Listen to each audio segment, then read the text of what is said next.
Day 3 of my 4-day ride from Chiang Dao to Mae Sot is underway. It's almost 7 o'clock in the morning. I thought I'd be on the road before the sun came up, but it looks like the sun and I are going to be on the road at the same time because, yeah, you can see it's getting pretty light over there and the sun's just about to come over those mountains. And yeah, there's beautiful Mae Hong Son. Climb up there, get a beautiful view of the city, but I don't think I'll be doing that. I'm just going to be getting on the road and riding the 164 kilometers to Mae Sariang. So I'm continuing the glorious tradition that I've developed of tell, don't show. Again, because of my back and my side, I had a lot of trouble last night. I couldn't really sleep because of I guess it's a pulled muscle in my back somewhere. I tweaked my my body, yeah, when I was in Pai, and I'm having difficulty. It's kind of, you have to develop a new way of living because I can't bend and I can't turn. So all the things you do in your normal life that involve bending and turning, like putting on your clothes, getting in and out of bed, sitting up in bed, sleeping, all these things, you have to find new ways of doing all these things. So if I were shooting video of this whole process, it would be pretty amusing. You know, how do you put on your clothing without bending or turning? It's a bit of a circus, I can tell you that. You'll just have to imagine what is going on. And in fact, getting in and out of bed was easier here because these two twin beds have really firm mattresses, which is perfect for me right now because of my tweaked back. And they're really high. And because there's two beds, I could actually stretch my body flat over both of them and then kind of slide my way into one bed. And then I can reverse the process and then put my knees on the ground and then slowly rise up. Yeah, the scooter's already packed up. Again, I can tell you that. I'm not going to show you that. It's just ready to go. I just have to go downstairs, hop on, and start riding. Oh, one last funny thing. One of the joys of bike touring, I've talked about this before, and now scooter touring, is you find things at the side of the road because you're moving slower than other traffic. You see things other people don't see. And yesterday, as I was riding along, I spotted a pair of glasses. And I thought for a minute as I passed by them, it's like, do I need glasses? Like, why would I? But you know, it's like a treasure hunt, right? You never know what you're going to find at the side of the road. So I turned the scooter around and I went back, and these glasses had been there for a long time. They were covered in dirt and mud and dust. And so they fell off as they were riding by on their scooter or motorcycle. Maybe they never noticed. But anyway, they never came back for them. And here they are here. I cleaned them all up and they're in perfect condition. And what do you think? Very small, they fit my face perfectly. And they're actually really useful for me because they're reading glasses. And I've got a whole range of reading glasses based on distances, and these ones are powerful. Whoever the owner of these glasses was, they had very poor vision, and but these are perfect for like really up close. Everything, you know, if I hold the GoPro here, it's like in sharp relief, and they're good glasses too. Metal frame, really nice glass. They're much nicer than the, you know, the 7-Eleven reading glasses that I've been, because they're all plastic. Everything on these is plastic, and that's a nice glass lens. It's sharper and clear. Anyway, I can't wear these normally because anything beyond here, you know, is blurry again. So these are like really useful for like peering at small details, looking at maps, things like that. So these are going in my knapsack now. And yeah, tell, don't show. What else is on my mind before I get on the road? Yeah, this room, it's nice. Shang Sin Hotel, if you're passing through Mae Hong Son, it's a good option, particularly if you're looking for no problems and no issues. There's no charm or great decor or anything like that here, but the room just works. It's a big, spacious room. I paid, like I said the other day, 450 baht for this room. Lots of space, nice desk over there, chair. There's no aircon at this price. I don't know what their aircon rooms cost. Hot water in the bathroom, big balcony, big windows. In a lot of these hotels, I worry a little bit about being locked in because I leave early in the morning usually. And in other countries I've been to, when I was bike touring, it was a huge problem.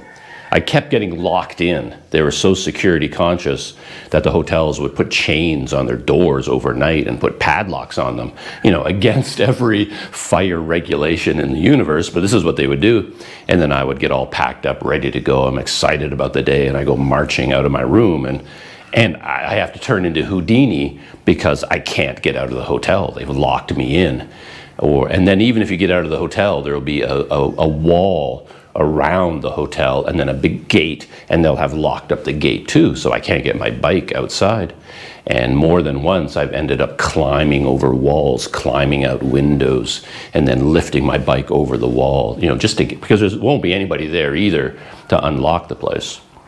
So but here I was very happy. I went downstairs, and it looked like the kind of place where they could lock the front doors and there would be nobody there. So I went down, but the doors were wide open. There was no one there, but the doors were wide open, and my scooter wasn't blocked in, so I could just pack up and I'm ready to go. Yeah, criticisms from a Planet Doug point of view: there's not enough light. There never is. There's only one light in this room up there, and then every time I come into the room, and if the light is already on, my first instinct is, oh, I got to turn on the light. And I realize, oh, the light is actually on. But it's so dark in here and so dim and gloomy. And I have my traveling light bulb, but there's nowhere to plug it in. I've realized what I need is one of those portable light sockets where you just plug it in and it's a light socket and you can screw your light into one of the outlets. I've been keeping my eyes open for one of those, but I haven't seen one recently. Okay, enough random Doug thoughts. Time to get on the road. I'm wasting light. Like I said, I thought I'd be on the road and I could watch the sun come up as I was on the road, and I'm just, yeah, the sun's just about to come out. A lot of chickens and roosters in this neighborhood, but yeah, very jungly around here. A lot of the families have chickens in their backyard. There you go. Okay, time to put on a couple layers of clothing because it's going to be cold, and get on the road. Saying goodbye to my lovely room and the chickens at the Shang Sin. If I had more time, I would definitely stay here a couple of nights longer just to enjoy that room. But I have an appointment at immigration in 2 days, so no choice. I gotta get going. Yeah, check out the hallway up here. Look how wide it is. This is a new building, I guess. And it's rare kind of to see something this spacious. Nice wide hallways, big doors. Yeah, I'm pretty pleased with this place overall. And what's the view? Yeah, they got a big balcony at the front of the hotel. Again, a funny thing is that last night I thought the hotel was empty, as I always think, because there's nobody here. I didn't see any people. And then in the morning I wake up and the place is full of cars and trucks. The place is full. So all these people just arrive late at night. I never see them. Never see them arrive. Never see them go. I guess we have different rhythms. You know, I think this stairway kind of captures the tone here because, as you can see, there's absolutely no style here at all. It looks like a fire escape or an industrial stairway, but gets the job done. All you have to do is get to the second floor, right? And a big open lobby area here. Again, you know, there's nothing pleasing about it. There's nothing that makes you want to hang out here. But what do you need a lobby to do? Yeah, big and spacious. And there's the sign for the place and their phone number. Shang Sin House. Wi-Fi, free Wi-Fi. And hot water, I guess, fan, aircon, and some rooms have refrigerators. Mine didn't. Yeah, look at this place. Had such a good time on this Mae Hong Son loop. Every town has been kind of a delight, a surprise. In its own way, has its own attractions. I'll bet these people are staying here as well. And they were probably annoyed with me because I'm taking up a parking spot with my scooter. Though I wasn't parked here, which is odd. I was parked over there, you know, to get out of the way. You know, I was trying to leave space for people. So I parked my scooter there. And then when I woke up in the morning, it was over here. So somebody moved it, and I don't know why, but it's now blocking a parking space. All systems are go for day 3 to Mae Sariang. The scooter started up. I'm not blocked in, and I feel not as bad as I did yesterday sitting on the scooter. Oh, okay. Maybe I spoke too soon. I just started to move a little bit, and my body's not happy when when you're handling a scooter, of course, you just end up twisting. And you have to use, I guess, all the muscles of your back and your sides to keep yourself upright and keep the scooter going in the right direction. Ow, ow, ow, ow. And then lifting, oh man, lifting your foot up to put it on the scooter. And that's one of the reasons I will be telling, not showing throughout today, because it's really awkward to try and stop. Get off the scooter. Ow! Oh man, I almost fell over there because I leaned the scooter to the right and I can't hold up the weight of the scooter in my body. I can only lean to the left. I forgot about that. Oh man, okay. Once I get going, it should be okay. Anyway, here's Mae Hong Son. Early in the morning. Lovely little town.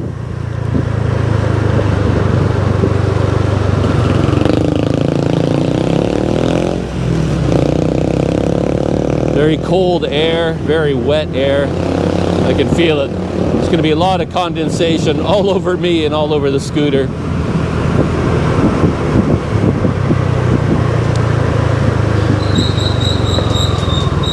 Uh-oh, I have to stop. Okay, lean to the left. Okay, that worked out better. I just have to make sure I keep my right foot on the scooter, on the, what do they call that part of the scooter? The floorboard, the baseboard?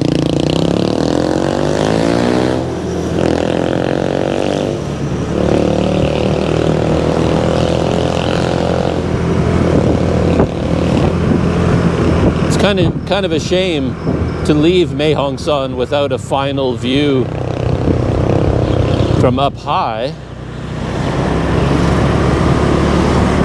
Actually, I'm curious whether there's water in the lake yet, because they were dredging it, so I'm going to zoom over and look at the lake.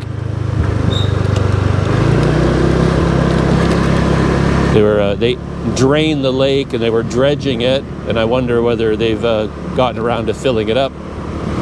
My guess is no, because a lot of these sorts of projects seem to take a long time in Thailand. Yeah, they're still... you're still dealing with a giant mud pile more than anything. They're not finished.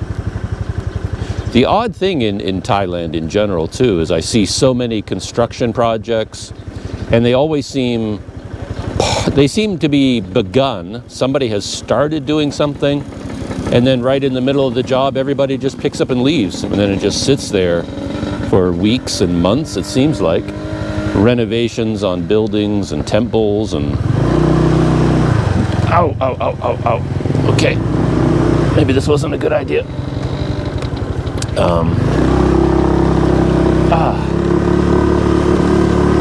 Yeah, all that kind of work just seems to stop. It's not like they start working and then keep going until they're done and leave. They start it, and then everybody just packs up and leaves it half done for a long time. And then at some point, they come back and finish the job. All right, I can't resist. I'm here. I'm gonna go up to the top. Take a quick look at the view from up there. And then I'll hit the road. Ah, that was the PLP guest house I just passed. That's where I wanted to stay last time, or this time, but they were fully booked.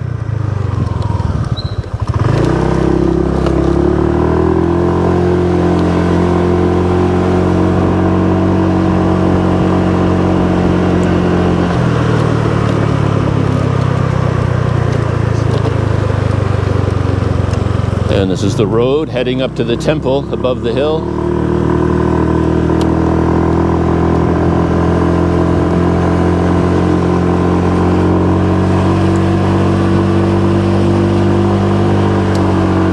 I suppose, yeah, why not? Why don't I have a cup of coffee up here?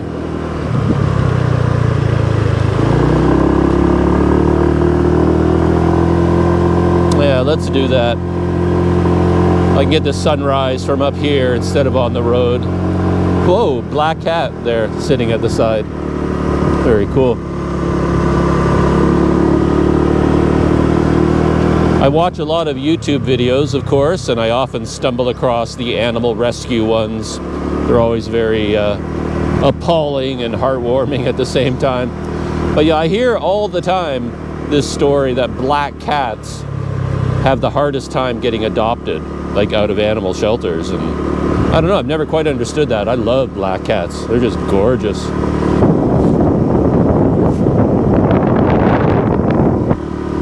I'd probably choose a black kitten over another type of kitten, but maybe I'm unusual in that way.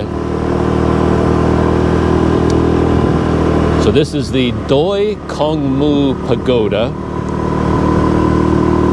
It's one of the must-see places in Mae Hong Son, just for the view of the city and the surrounding mountains, and it's a beautiful temple up here. I was talking about Paddy Doyle's videos about the Mae Hong Son loop yesterday, and of course his video centering on Mae Hong Son and Mae Sariang began up here. This is where he started his video, with the nicest view in town. A lot of people use this road for exercise in the morning, walking or jogging, or riding a bike, actually. I've seen that too. I wonder if the coffee shop is open.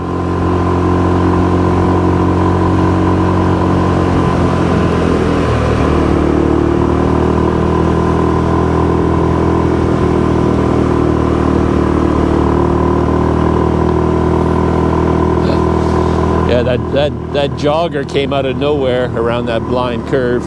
Makes me wonder about the statistics. Everyone goes jogging for, to increase their health, benefit their health and life longevity, stuff like that. But I wonder how many of them get hit by cars while they're out jogging. And if you crunch the numbers, does jogging actually, oh boy. Okay, tour group, 3 vans. They're all up here for the same reason I'm up here. And let's park right here, as close to the front as possible. Ouch. Okay.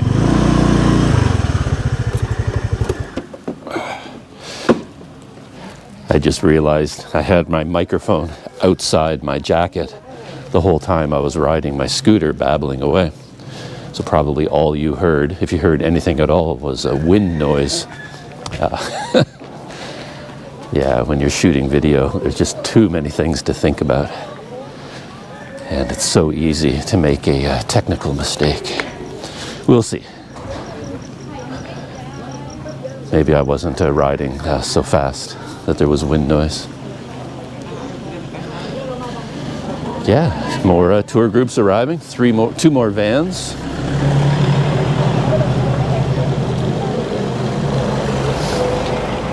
It's always fun to return places, especially a place like this temple. I've been here, I don't know how many times now on this trip, 5, 6, 7 times it feels like. And you get to see everything over and over. Like this puppy. Are you a friendly puppy? I never did find out. Hey, do you want to come over and say hi? No. Ow. He's fed up with visitors. But I've seen the same dog here every time. You know, it lives here at the temple.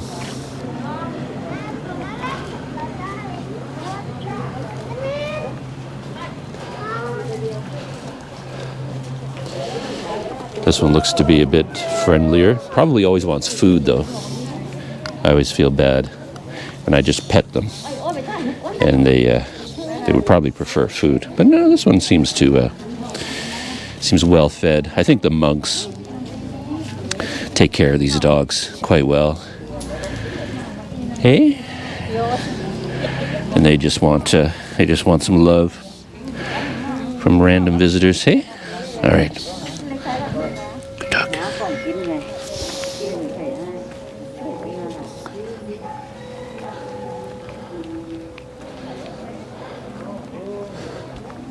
I'm very glad I came up here. Look at that sunrise. Just coming over the mountains. To be honest, I actually have a problem with that, like with my habits in life. I tend to be so focused on getting things done that I'll end up rushing to Mae Sariang because that's where I want to go today, and I may miss things along the way because I'm so focused. Feels like, you know, stopping at a place like this. It's kind of, you know, I feel impatient, but I really should stop. Yeah, look at all these people here for the sunrise, just like me.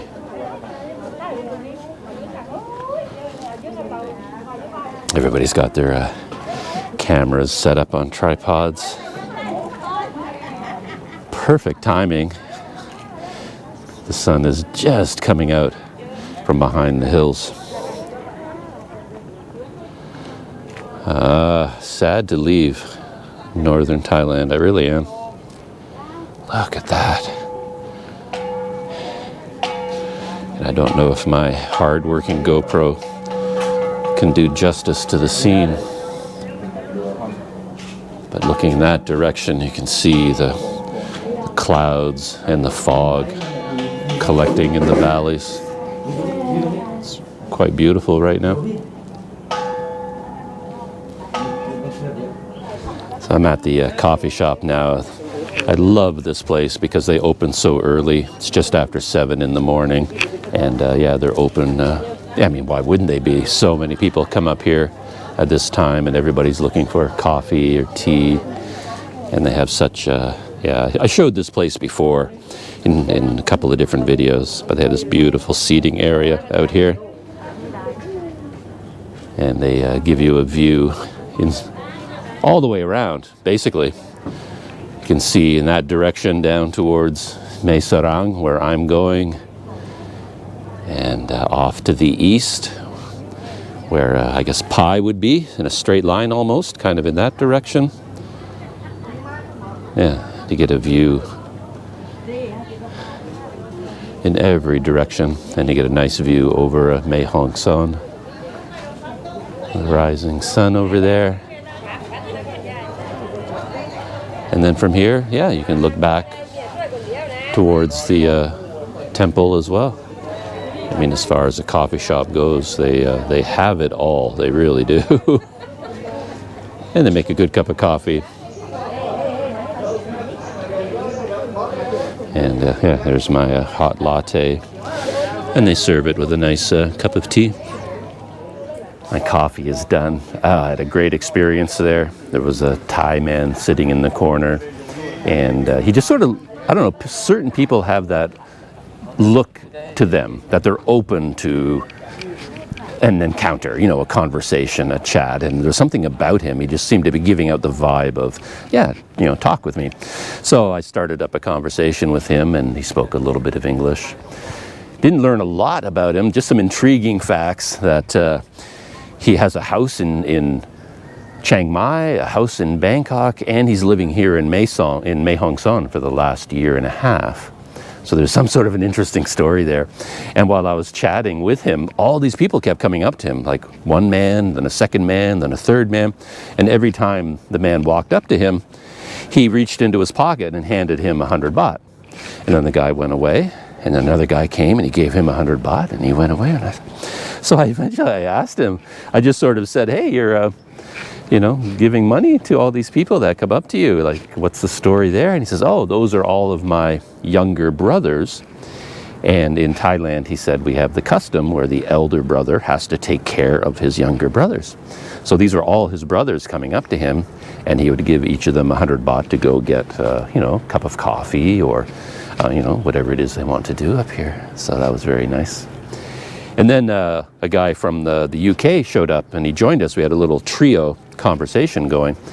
And this guy from the UK is doing a master's in business administration in Singapore.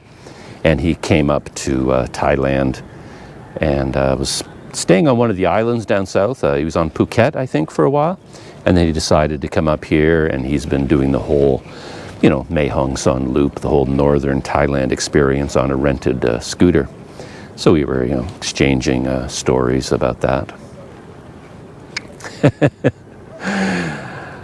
Yeah, I notice patterns everywhere, and one pattern I've noticed over the years is that when you're talking to another foreigner, you really have to gauge the level of your conversation, because he actually screwed me up a little bit, because he said he really wanted to ride a motorcycle around the Mae Hong Son loop. He has a motorbike in Singapore, but because of the border closures, he said he couldn't come up here with his motorbike, and he really wanted to do that.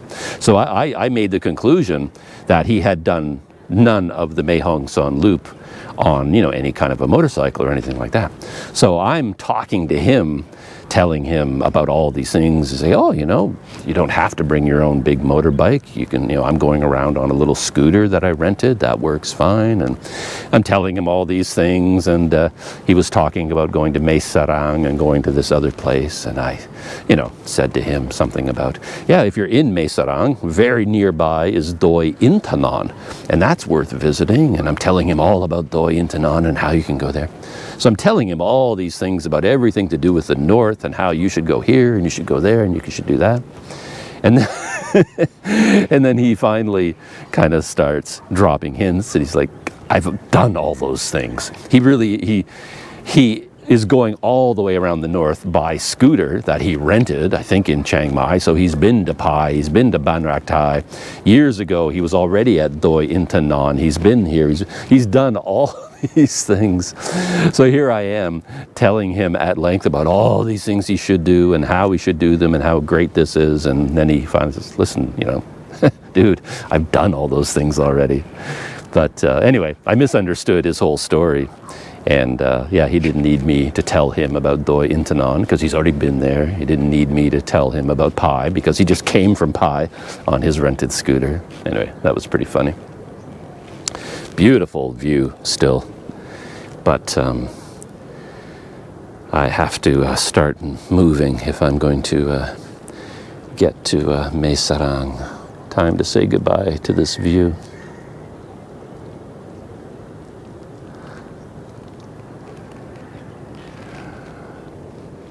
It's amazing how quickly a place can change, though.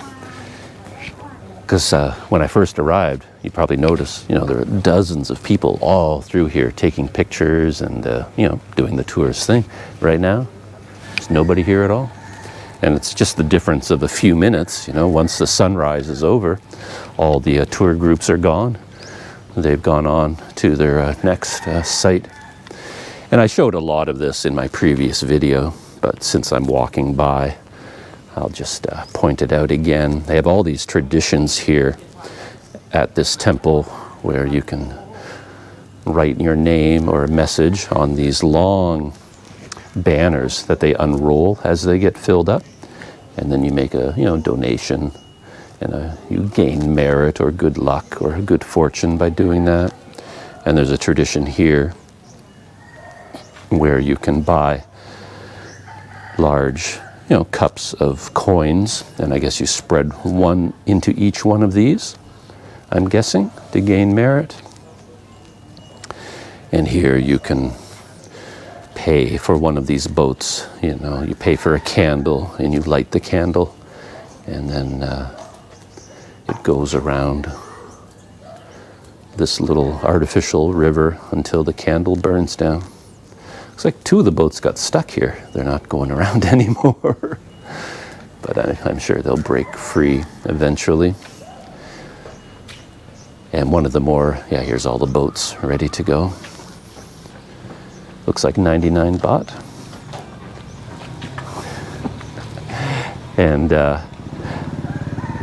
the most popular tradition that I saw here before involved these plants, very elaborate creations, and you make a donation, pay for them, and then you walk around the pagoda with these once or twice, perform a ceremony, and then they put them in one of the alcoves here that corresponds with their birthday of the week. And there's another tradition here. Again, speaking of Paddy Doyle, he talked about this in his video as well, that when he was here the first time, he did this, where you pay a certain amount of money, and then you get one of these gold leaves, and you write your name on it or a message, and hang it up here. And he looked for the one that he put here, but it just, it's gone. That was years ago that he did it.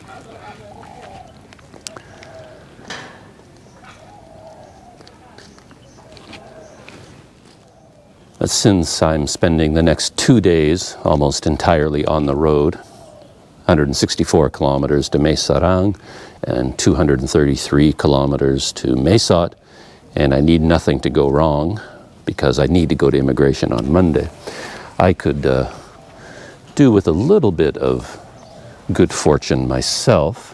And I don't know what the going rate is for one of these, what your donation is, but I thought since I was here, I would, 100 baht. I don't know what you're supposed to donate for one of these. And you get one of these gold leaves. Looks like that. It's very thin. I don't know whether it has real gold on it. I kind of doubt it, but it's gold colored anyway. Oh, this one didn't have a, well, since that's the one I picked, let me find one. Oh yeah, you need a gold twist tie to hang it up. So I've got one of those. And they give you a blue marker where you can write your message on it. And I think I'm going to spread my wishes around a little bit. And I think I will say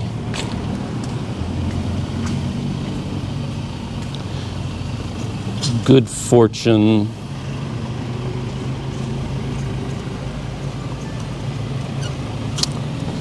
for all.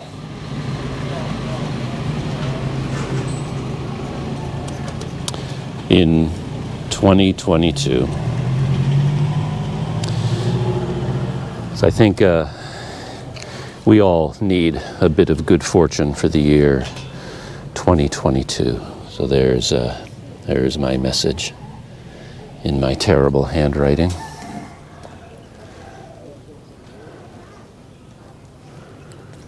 And where's a good spot to hang it? There's a lot of room in here, okay.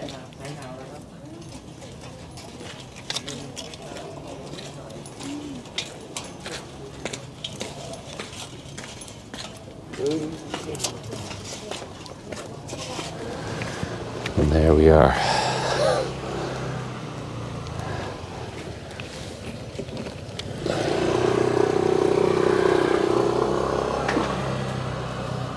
And there it is.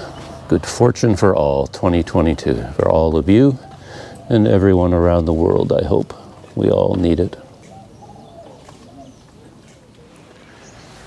I'm not quite sure where I'm going, but there was something else in Paddy Doyle's video, something I didn't know about. He talked about a kind of a monument behind this other temple away from the viewpoint. And I thought it was quite interesting. It was a monument, I guess, to travelers, motorcycle riders, basically, who died. And I wasn't quite sure if it was only to those who died while they were, motorcycling around the Mae Hong Son loop, or were they lifelong riders and they just happened to pass away, wherever they were in the world, and then a monument was set up to them up here. I'm not sure. I don't know exactly where it is, but it's worth coming up here anyway because you get a view on the other side. So here's the view on the other side.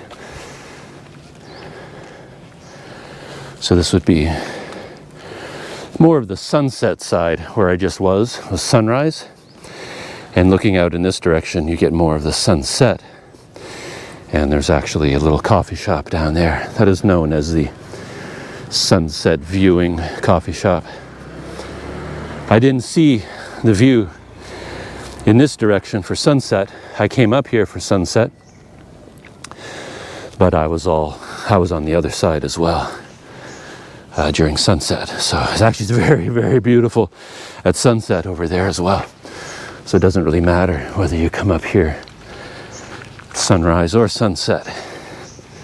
On either side, quite a nice view.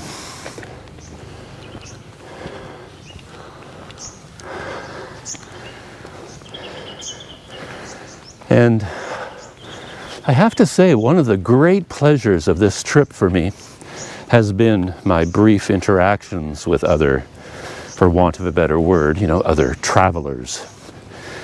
Like the long conversation I just had with that man from the UK, based in Singapore, who I insulted by telling him about all the wonders of traveling by scooter around the Mae Hong Son loop.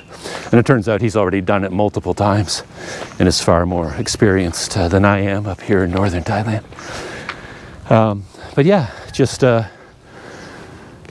he was the one who opened up the conversation with me, which I greatly appreciated, because a group of Thai tourists from down south were busy taking selfies, and the women asked me if I could, use their phone to take a picture of them as a group, so I did.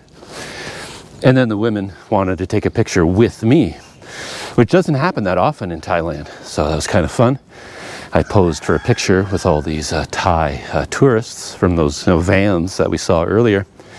And while I was standing with them, this man from the UK walked by, and he said something to them in Thai, and everybody laughed. So he was also open, he was eager to chat with people. So after the tourists left and the guy from the UK came back in the same direction, he stopped to talk with me and talk with the man from Thailand that I mentioned with the 3 houses, who was taking care of his brothers. And and then we just had an amazing conversation. And I'm realizing how much I miss that. I am a little bit of an independent sort. I spend a lot of time on my own. But perhaps in the last little while, the pandemic era, I'm starting to think I pushed that habit a little bit too far, spending too much time alone, because all of my chances to chat with other people in Pai, in Mae Hong Son, all these different places. I'm a little bit like a camel rushing to an oasis, dying of thirst. I'm slurping up all this conversation and this social interaction, which I guess I've been missing. So yeah, I've enjoyed that very much. My isolated life in Mae Sot perhaps is weighing a bit heavy on my shoulders, and it's nice to let it go a little bit and chat with some people.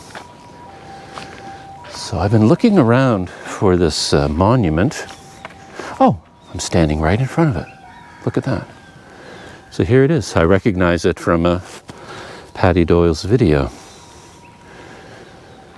A rider's memorial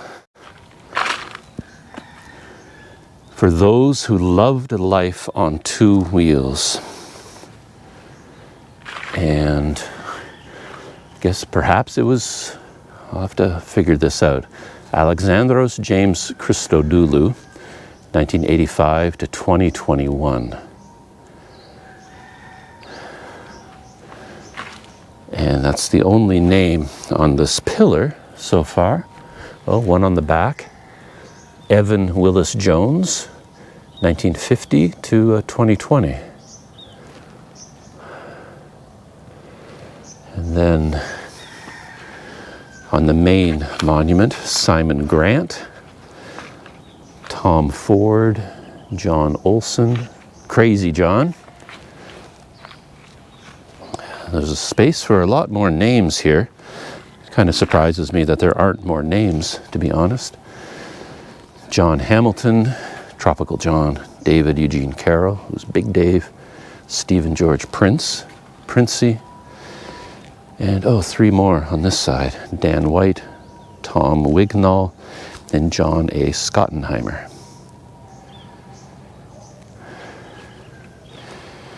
As I said, I don't know the full story of this monument, whether it's a memorial to those who departed this life on the Mae Hong Son loop or later in life. I'm going to read some of the plaques here, and maybe that will become clear.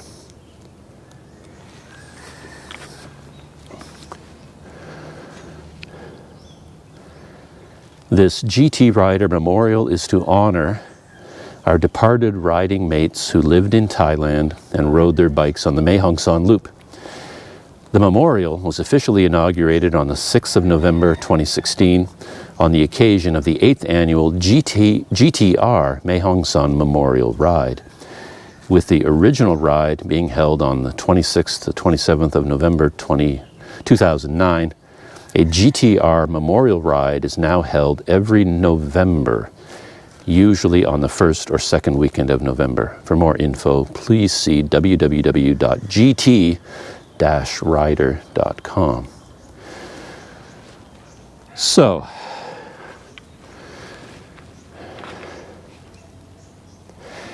and there is a donation box here. This donation box is to thank Wat Prathat Doi Kongmu for their generous approval of the construction of the GTR Chedi. All donations from the box are collected by the abbot of Wat Prathat Doi Kongmu and go directly to the temple. Any visitors who might wish to acknowledge the generosity and kindness of the temple authorities are invited to make a small offering. So, a wider shot. I mean, you could not ask for a nicer setting, looking out towards sunset. But just from reading the plaque, it sounds like it's a memorial to those who enjoyed, living in Thailand and riding the Mae Hong Son loop, but not necessarily that they passed away on the loop. This is not a memorial to those who had, accidents on the loop. It's just people who enjoyed their life, and a big part of their life was Thailand and riding the Mae Hong Son loop.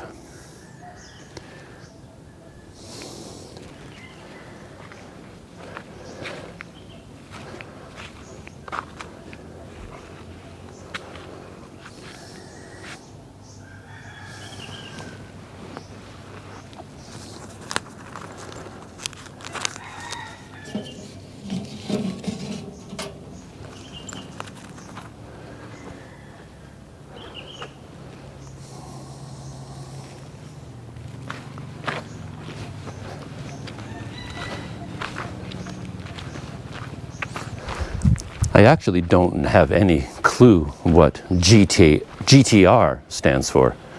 The GTR, I'll have to look up the website to figure out what that is. Despite all my experience riding scooters, I'm not a motorcycle guy, and I assume GTR rides are something well known, but yeah, I don't know what those are.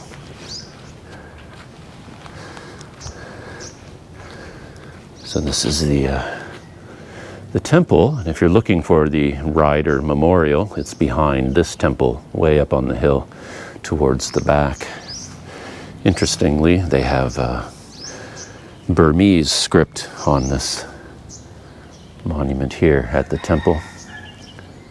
I think Burmese is my favorite script in the whole world. All the little circles. It just looks, looks very interesting. I see all kinds of shapes in the letters, and Thai on the front. Wow.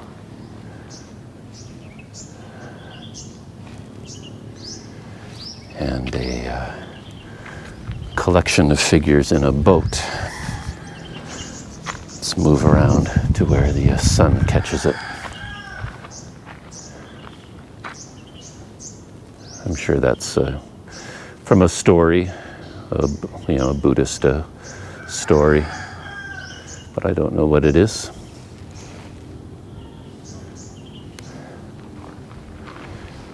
There's another interesting figure here that I'm sure has significance in Buddhism. A little bit of a hungry figure here.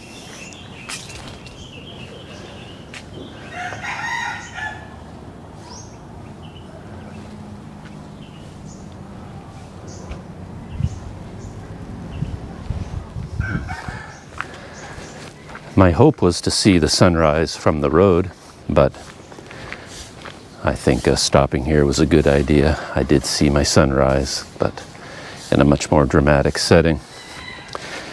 One last thought on my mind before I get back on the scooter.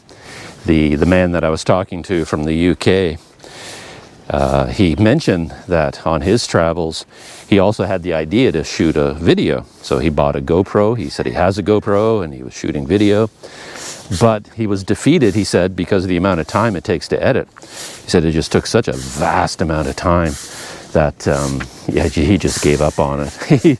He described the computer he was using to do it, and it would be very fast at the beginning, and then it would start overheating, and then a mechanism would kick in that would throttle down the processor to reduce the heat being produced, and it just got slow, and the whole process, he said, took so long that he just gave up. That video was just too much work, and I can understand, I can relate.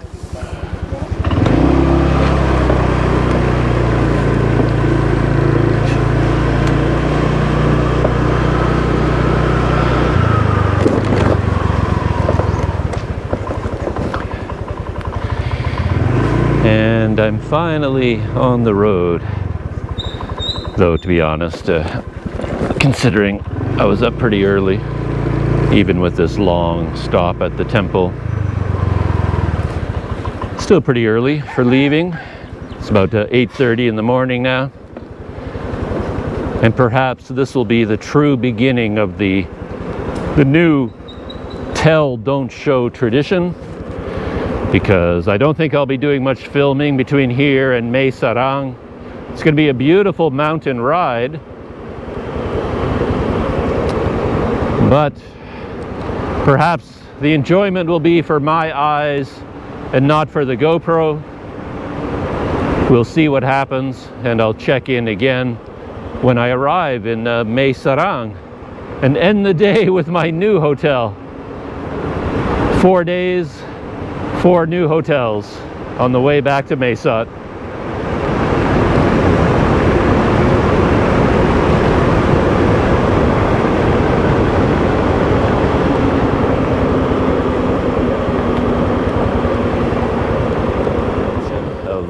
Tell, don't show. I didn't record any video of that ride. I rode 70 kilometers from Mae Hong Son to here.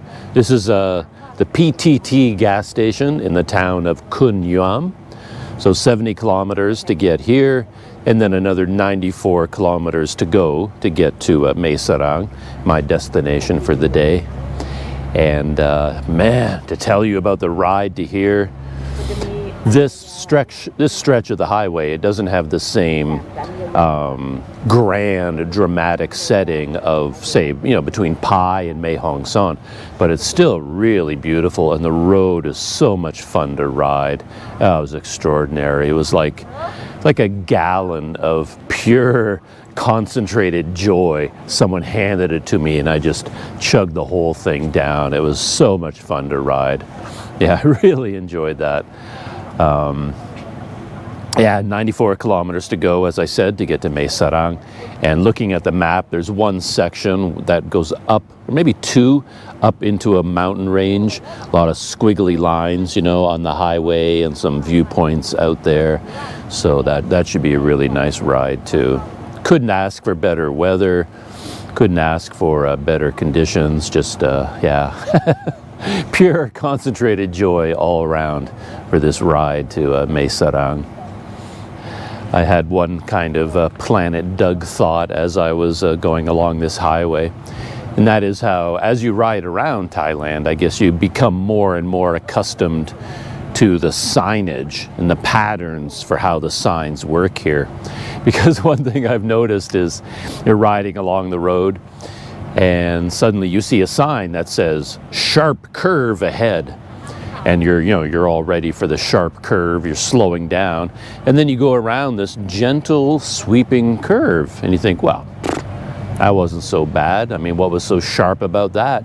Then you go around another gentle sweeping curve, maybe another curve, and then suddenly, bang, then you hit the sharp curve.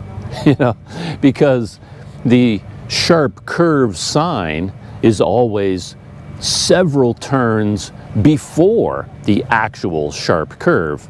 So they'll put up the sign that says sharp curve ahead, then you go through 3 gentle curves, and then bang, then you hit the sharp curve. But they only give you the one sign, so you have to be aware of that.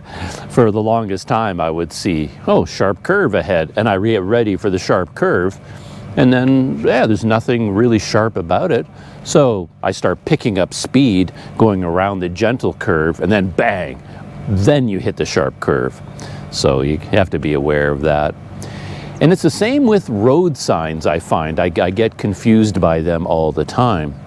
When I was in Changdao, I wanted to go to the cave, so I'm driving through the downtown area, and there's a sign that says Changdao Cave, turn left, 5 kilometers. So I think, oh, okay. So I go to the next intersection, and I turn left, and it's just a dead end. It doesn't go anywhere. So I'm like, well, that's weird. Like, why is there a sign that says turn left to go to the Changdao Cave? So I keep going up the main road, and there's another sign that says Changdao Cave, 5 kilometers, to the left. So I turn left at that intersection, and I go, wandering off in that direction, and it goes nowhere near the cave. I end up in somewhere else entirely, and I have to turn around, come all the way back to the main road, continue down the main road. Then I see 3 more Changdao Cave turn left signs, and I start ignoring them because I know they're not really that accurate. And then I finally get to an intersection where I suddenly see all these big signs pointing to attractions near the Changdao Cave and heading left, and that's the real turnoff. So all these signs, you're like kilometers away from the actual turnoff, but you'll see a sign that says turn left to Changdao Cave. But they're not telling you to turn left. What they're telling you is that at some point, eventually, in the future, as you continue in this general direction, you will eventually get to a point where you have to turn left to get to the Changdao Cave. But the sign doesn't actually tell you that. I was expecting, I would normally expect a sign that said, Changdao Cave, turn left, 3 kilometers ahead, or an arrow that shows go ahead and then turn left, but it doesn't tell you that. So you sort of have to apply your detective brain to these signs, and when they tell you to turn left, don't just automatically do it, because it might be telling you at some point a few kilometers up the road, then you turn left. So you have to sort of interpret these signs. I'm sitting in this green archway, by the way, near the, which is at the PTT station, which is behind me. It's just a nice spot to sit. I'm looking out over the countryside there. That's my view right now, which is very nice.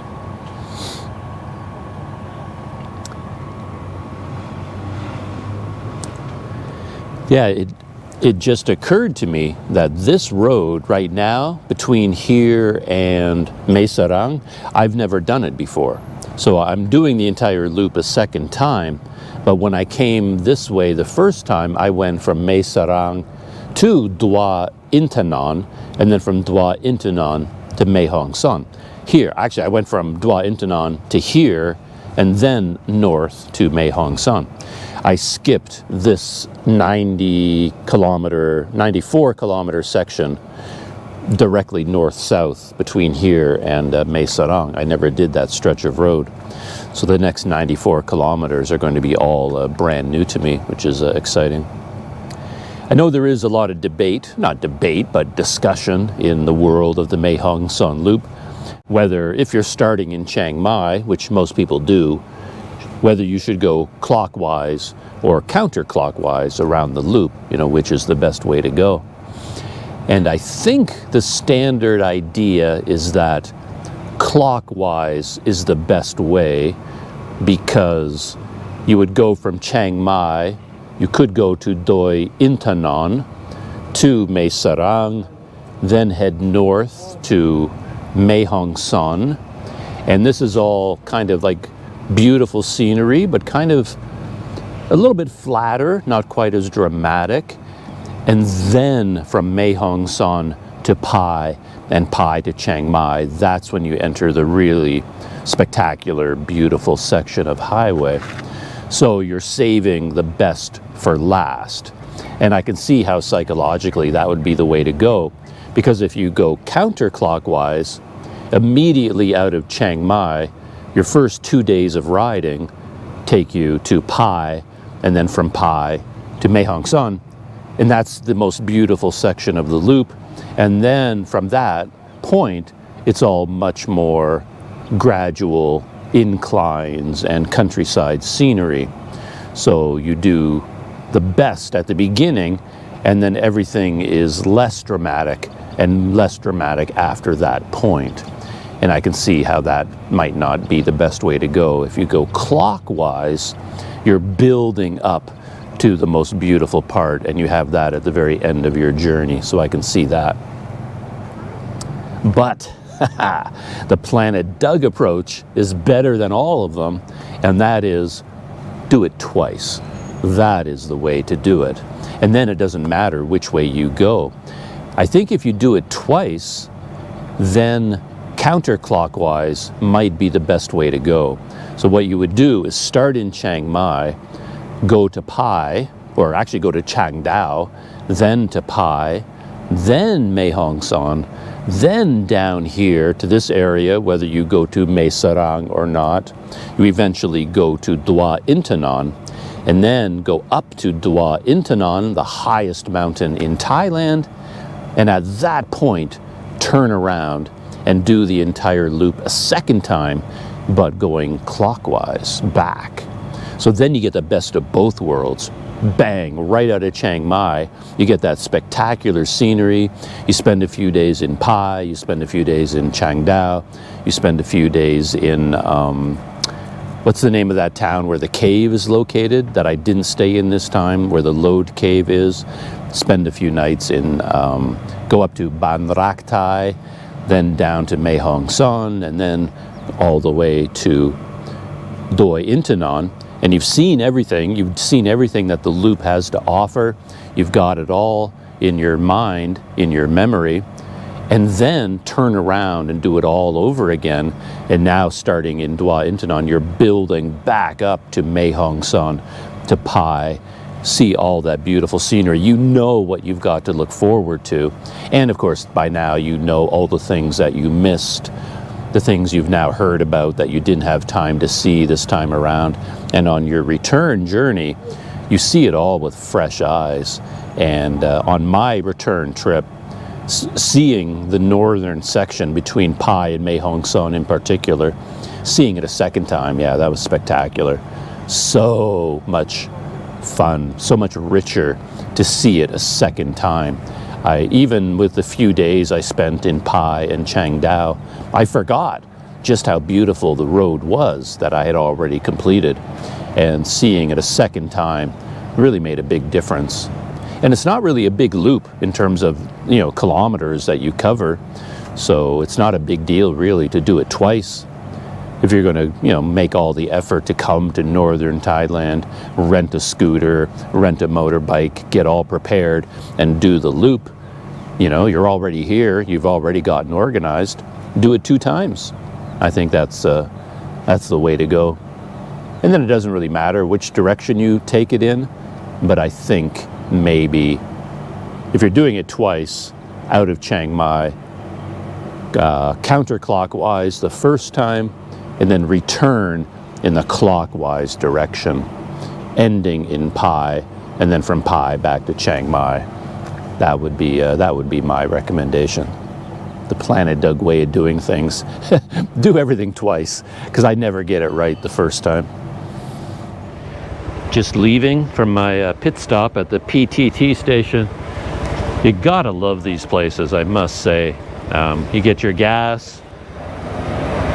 You've got really nice bathrooms, which they clean religiously. So they're always sparkling clean. You've often got an Amazon coffee shop if you want to pop in there. 7-Eleven. They're just great places when you're on the road like this. Great places to stop. And this one happened to have a nice bench with a green hedge archway. I can still see it right there. Yeah, great little places to stop.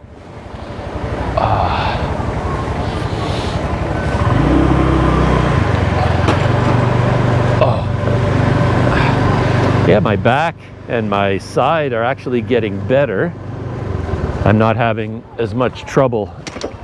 I mean, it still hurts, but not nearly as bad as it did yesterday. I think my night in this hotel with that amazing bed with that hard, firm mattress, yeah, it helped a lot.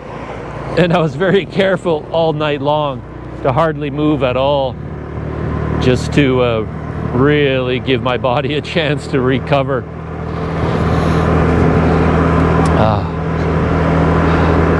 Yeah, speaking of recovering, funny, while I was sitting there, something happened. It was in the video that I shot in Pai when I went to the bamboo bridge. Just as I was leaving from the bamboo bridge, I was walking along, talking into the GoPro as usual, and there was a piece of bamboo sticking up from the bridge. It had broken loose and was sticking up, and I didn't see it. So I was walking along and I slammed my left foot right into it. Cut open one of my toes, was bleeding pretty badly. The woman at the ticket counter, as I was leaving, I guess she saw me hit my toe and react to it from a distance. And then when I came up to the ticket counter as I was leaving, she indicated that, you know, I could come with her to her house, which is nearby, and she had Band-Aids and she could fix me up. And, you know, I just indicated to her, nah, it's not that bad. I'm being all tough. Meanwhile, blood pouring out of my foot. And I said, nah, it's okay. It's just a small cut, no problem. But just now, as I was sitting there taking a break and resting, the nail from that toe finally fell off. So I guess the injury was a bit more serious than I thought. It's still pretty badly bruised and cut down there, and the whole nail just came right off. I guess I have to grow a new toenail now.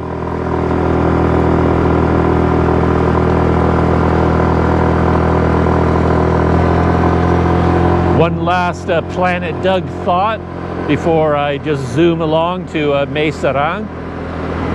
I often think about little courtesies, because courtesy is a big deal to me, especially in the small things of life, where, you know, you don't litter and you keep things clean. And especially a life like mine, I spend a lot of time in group settings, hostels, places like that, where you have to keep your own space clean.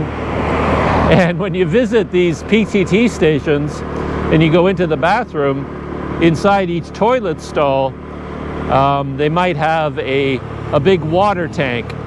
They often have squat toilets, the Asian style squat toilets, and you flush them manually with a bucket and a big water tank. But there's nothing worse than going into one of those places and the tank is empty. The people before you have used up all the water.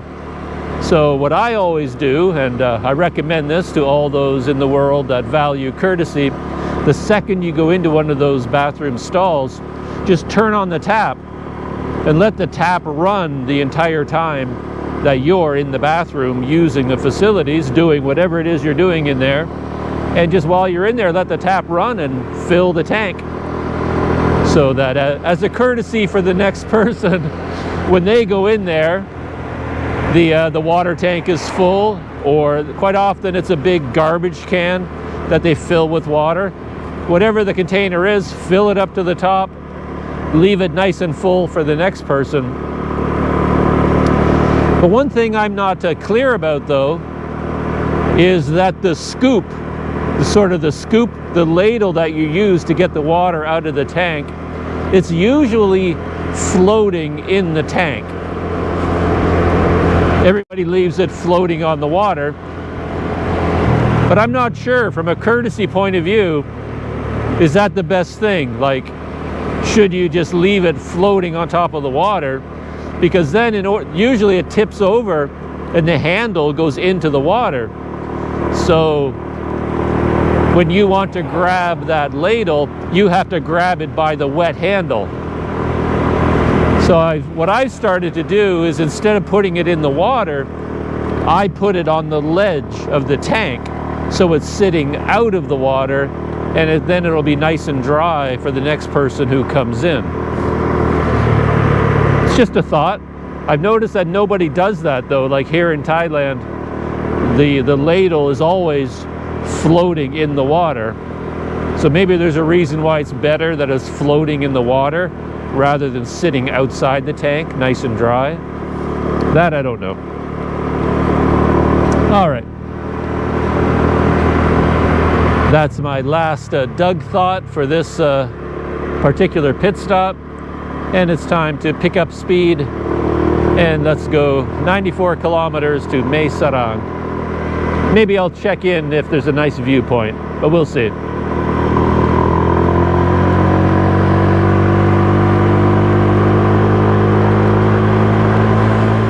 I'm back in Mae Sariang, the end of day 3 on my 4-day journey from Chiang back to Mae Sot.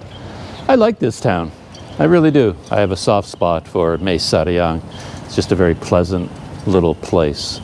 And this is my home for the night, the Mitari Hotel. This is Mitari Hotel number 1. There's at least one other in town, Mitari Hotel 2, and I think there's a third one as well, but don't quote me on that. But Mitari number 1 is a grand old hotel of Mae Sariang. It's been around for a long time. I love these mileage markers. Mae Sariang, of course, 0 kilometers. And on this side, it tells you that Mae Hong Son is 165 kilometers away. That's where we came from. Myanmar, only 46. And Mae Sot, where I'm going tomorrow, 230. Tak City, 310. And what's on this side? Oh, okay, Chiang Mai is 191 from here. And the town of Hod, 103. I'm not entirely sure where my room is. I think it's one of those back there, D4. She indicated I come back here, and she also indicated with her hand, do I want to be up or down? And I don't know. I said up. Okay. Oh, that's fine right there, right in the middle. D4 up on the second floor. Ah, how cool is that? That's very nice. And they have this interesting artwork here, which is very cool. Looks like of course, the highway heading towards Mae Hong Son or somewhere on the Mae Hong Son loop. And they painted the floor to make it part of the highway, and then blends into it. Looks like they're due for a second coat of paint here, or probably the 100th coat of paint. But I like the bus. It's an old school bus. So that kind of dates this artwork, you know. It's probably been around for a long time, and they just keep redoing it. And some more here. I don't know anything about this bridge. I don't know if this is here in this area or not. It could be. Bangkok, 888 kilometers from here. So there's the main hotel building. And I ended up with a room in one of these separate buildings, not necessarily by choice. It just sort of happened, I guess, through my Pagoda booking. I wasn't quite sure how you could choose between in the building or out, but whether that turns out to be good or bad that I ended up out here, I'm not sure yet. We'll find out. So far, it seems good. I mean, might as well stay somewhere unique, right? Somewhere special. And these look pretty special to me. They've got 5 of them here: D1, D2, D3, D4, and D5. And it looks like maybe there was a D6. I don't know, but it's not there anymore. So here's a D3 on the ground floor. All right. Very cute. Air conditioning, little table and chairs, little bathroom back there. And I assume D4 up above is almost exactly the same, maybe a bit smaller, since it has to sit on top. We'll find out. Ha, so exciting.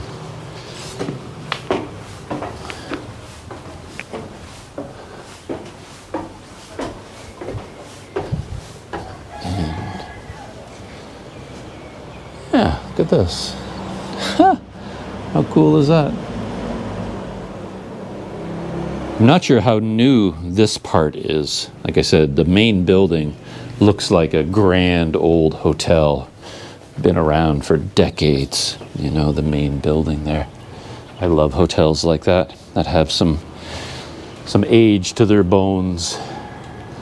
And these brown buildings, probably newer, but now that I'm up close, I don't think they're like super new. Newer than the main building, but I think they've got some miles on them. So I think this one up here is a little bit smaller than the one down below, just because of the way it works out. So I don't actually have a table and chair. I just have a chair and a little bedside table, refrigerator, and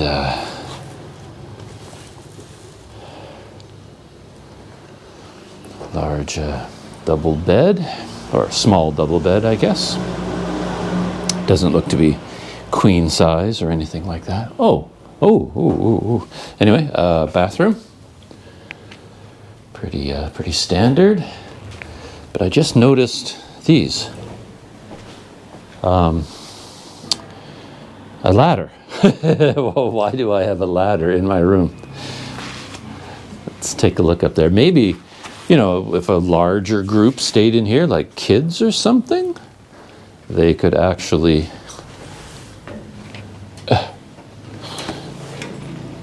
sleep up here.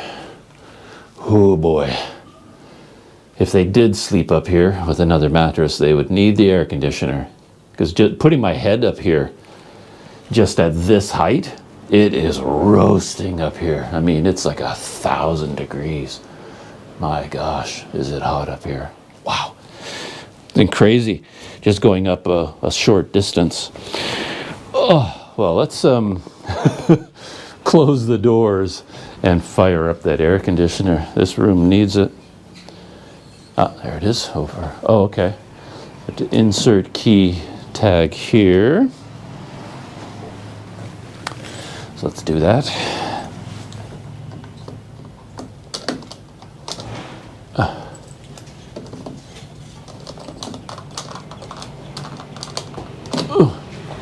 Doesn't really fit. I think the key tag business is outdated. It doesn't fit anymore. And as far as I can tell, everything works. I mean, the air conditioner works, lights work, everything has power, so you don't really need this in order to get power. Okay, well, here we are. Take one more look out over the balcony. I've got to go get my big bag off the scooter. Ah, look at that. Snow White and the Seven Dwarfs, for some reason, is decorating that wall.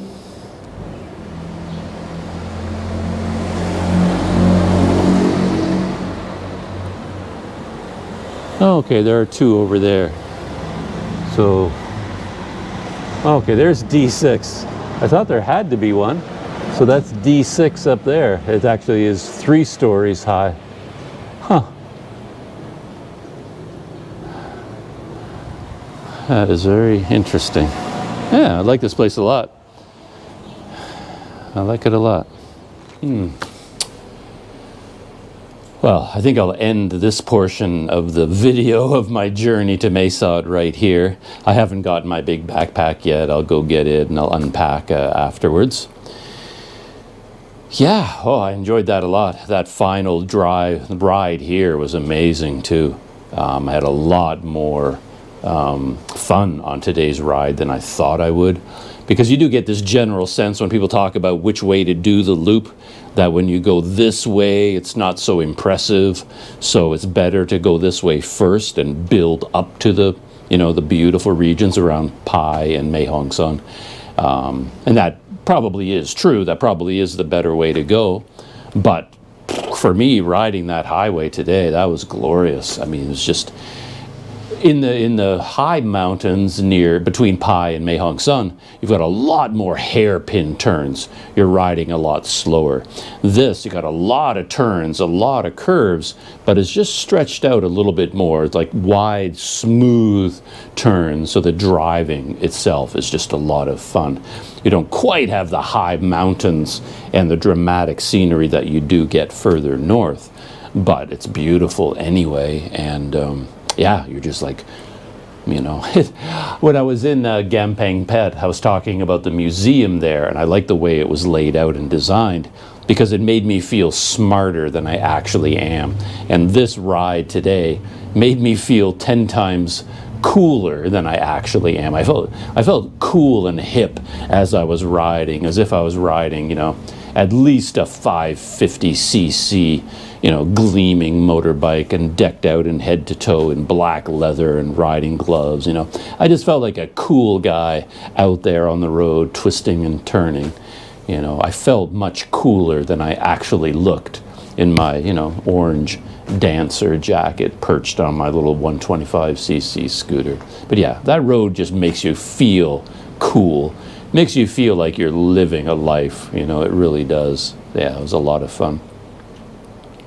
Yeah, I was thinking that the Mae Hong Son loop is really quite special. I'm getting a very special vibe from my experiences on the loop, that this is something you could do every year. Like if you lived in Thailand, you could have a tradition where you do the loop at least once a year. And I think you would get something new out of it every year too. And you can do it in so many different ways. You can ride it alone, like I'm doing. You could ride it with friends, make it a big social occasion. You could ride it with your significant other and make it a very romantic trip full of nice hotels, good meals, hot springs, things like that. And you could approach it in different ways too. I mean, I approached it as a very surface level kind of tourist. All I did was take in the views and the hotels and the fun of riding the road. It wasn't like a deep cultural experience for me, getting into the culture of Thailand and the people who live here and that kind of approach. It wasn't like that for me, but you could do it that way. Not long ago, I watched another YouTube video that someone put together about their trip around the loop. It was one video for the whole trip, and they did a really professional job on it, a really beautiful video with voiceover narration, sweeping music. And this guy was traveling with 4 friends on motorbikes, or rented scooters actually, out of Chiang Mai. So there was a whole social aspect to his video. The 4 of them were swimming in waterfalls and drinking together and having good meals and having a lot of fun. But they also arranged to stay in homestays and farm stays the entire trip. So they weren't staying in the heart of the towns in tourist hotels like I did. So they deliberately chose to stay with families because they wanted a bit more of a deeper cultural experience and connection with the people that live in this area. So you could do a trip that way too. You could do the tourist surface level approach like I did. You could do a deeper, more cultural approach. You could do a hot spring trip. You could do a waterfall trip. I think every time you went around the loop, you'd find new things to do, new places to explore. So I think you could. And in terms of timing too, I think the first time you do it, you want more time. I think you need to spend at least a week in Pai, for example, base yourself there, just to give yourself enough time to absorb the atmosphere and do all the things you can do around Pai. And you could never do all of it in a week, but you could do a lot. So the first time you'd probably want 2 or 3 weeks for this kind of a journey. And then after that, you could do it in 1 week, you could do it in 4 days, you could do it in 5 days, 6 days. Every year, you could do the loop again, approach it in a different way, and spend a different amount of time doing it. And I think you could do this for a lifetime, and it would be a lot of fun. So, yeah, that's my concluding Doug thought about the Mae Hong Son loop. It's something, you could make a tradition out of and do it several times in your lifetime. You could do it once a year if you're living in Thailand, and you'd probably, never get tired of it. Because you've just got the riding. The riding alone is fun. The towns, each town is unique. Each section of road is unique. You can get something new out of every town that you stay in. Yeah, it's just a lot of variety. So, very pleased overall with my experiences so far. Actually, I'm leaving the loop. Like the official loop ends here in Mae Sariang. Here you're supposed to turn towards either Doi Intanon or Chiang Mai, or go up to Mae Hong Son, depending on what direction you're going. But tomorrow I'm leaving the loop to do the 230 kilometers to Mae Sot. But that's also a very beautiful road too. This is Highway 108, and I've turned on to 105. So it's going to be 105 from here to Mae Sot. So that's what's coming up tomorrow. And that's it. And I'll see you then.